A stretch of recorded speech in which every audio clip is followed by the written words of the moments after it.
নমস্কার বন্ধুরা, সবাই কেমন আছো? আমি আজকে বানাবো চিকেন গোবি পরোটা। তো তার জন্য আমি এখানে 2 কাপ পরিমাণে ময়দা নিয়ে নিয়েছি। এখানে আমি 1 চামচ নুন আর 2 টেবিল স্পুন রিফাইন অয়েল দিয়ে ভালো করে মিশিয়ে নিয়েছি। তার সাথে আমি এখানে নিয়েছি গোবি। গোবিটাকে আমি স্ট্যাপারে বসিয়ে নিয়ে একদম ফাইন চপ করে নিয়েছি, দেখতেই পাচ্ছ। সামান্য আমি গাজর নিয়েছি, গাজরটাকে আমি সেম ফাইন চপ করে নিয়েছি স্ট্যাপারে। একটা সেদ্ধ আলু নিয়েছি, এখানে আমি ফাইন চপ করে চিকেন নিয়েছি, তার সাথে আদা কুচি, রসুন কুচি, ফাইন চপ করা পেঁয়াজ, এখানে নিয়েছি কাঁচা লঙ্কা কুচি, ধনেপাতা কুচি। আর এখানে মশলাতে নিয়েছি আমি গোটা জিরে, এখানে নিয়েছি রোস্টেড ধনের গুঁড়ো, রোস্টেড জিরের গুঁড়ো, লঙ্কার গুঁড়ো, এখানে নিয়েছি গরম মশলার গুঁড়ো, হলুদ গুঁড়ো, আর চটপটা টেস্টের জন্য আমি সামান্য চাট মশলা নিয়েছি। এবার আমি শুরু করছি। এবার আমি প্রথমে স্টাফিংটা রেডি করে নিচ্ছি। আমি এখানে ফ্রাইং প্যানে তেল দিয়ে দিয়েছি, তেলটা গরম হয়ে গেছে। এবার আমি গোটা জিরেটা একটু ক্র্যাশ করে দিয়ে দিচ্ছি। এবার এটাকে একটু ভেজে নেব। জিরেটা ভাজা হয়ে গেছে, এবার আমি আদা রসুন কুচিটা দিয়ে দেবো।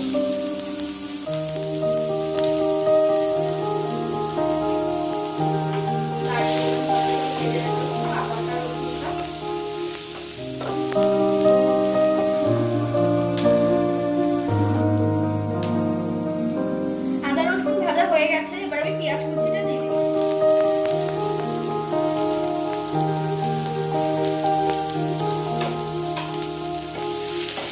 ভালো করে ভেজে নেব পেঁয়াজ কুচিটা।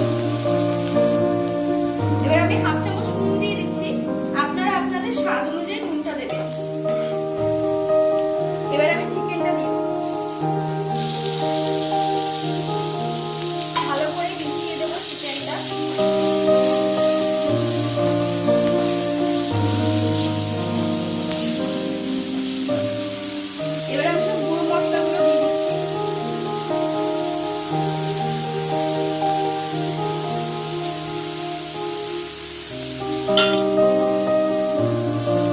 মশলাগুলোকে আমি ভালো করে মিশিয়ে দিচ্ছি। এবার এটাকে ভালো করে ভেজে নেবো আমি।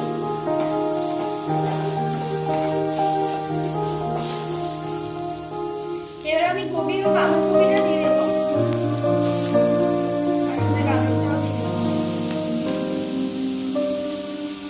ভালো করে এগুলোকে এবার মিশিয়ে নেব। আমি খুব ভালো করে মিশিয়ে দিয়েছি সব। এবার আমি সেদ্ধ করা আলুটা দিয়ে দিলাম, আর এদিকে আমি কাঁচা লঙ্কাটা দিয়ে দিচ্ছি। এটাকেও খুব ভালো করে মিশিয়ে দেব। স্টাফিংটা আমার রেডি হয়ে গেছে। এবার আমি উপর থেকে ধনেপাতাটা দিয়ে দিলাম। এবার এটাকে 10 মিনিট ঠান্ডা হতে দেবো, ততক্ষণে আমি ময়দাটা মেখে নিচ্ছি।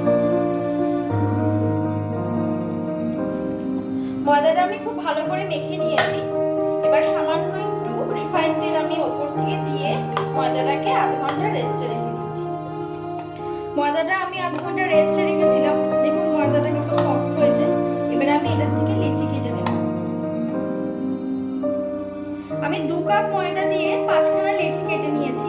মনে রাখতে হবে যে আমরা যেমন রুটি খাই তার থেকে সামান্য বড় বড় লেচিগুলো হবে। আমি এখানে একটা রুটি বেলে নিয়েছি। এবার আমি এর উপর থেকে অয়েল ব্রাশ করে দিচ্ছি ভালো করে। আপনারা ঘিও ইউজ করতে পারেন, তবে আমি এখানে রিফাইন তেল দিচ্ছি। এবার সামান্য আমি ময়দা উপর থেকে ছিটিয়ে দেব। এরপর আমি স্টাফিংটা দেব।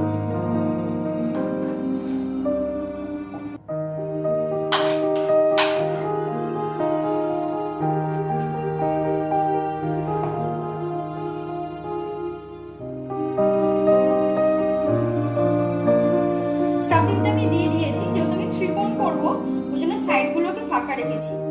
এবার আমি ফার্স্টে এই সাইডটা দিলাম, তারপর এই সাইডটা দিয়ে আমি মাথাটা ভালো করে চেপে দেবো। দেখতে পাচ্ছেন শেপটা এমন হবে। তারপর আমি এখানটা নিচটা উল্টে এখানটায় মিশিয়ে দিলাম। কর্নারগুলো আমি ভালো করে চেপে দেবো যাতে স্টাফিংটা না বেরিয়ে যায়। এবার আমি ওপর দিকে সামান্য ময়দা দিয়ে দিচ্ছি, দিয়ে আমি একটু সামান্য এটাকে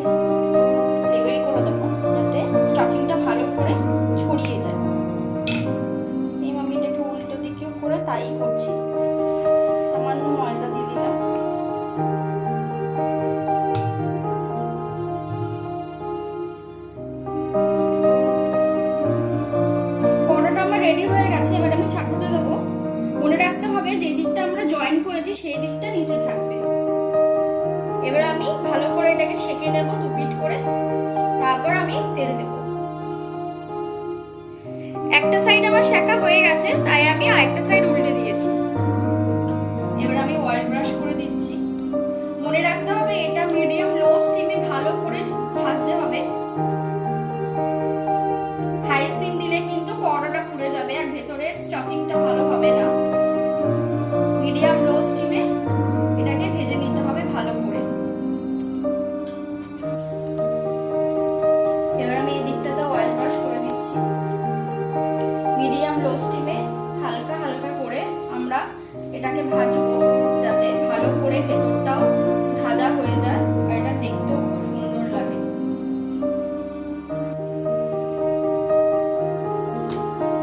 পরোটা আমার রেডি হয়ে গেছে।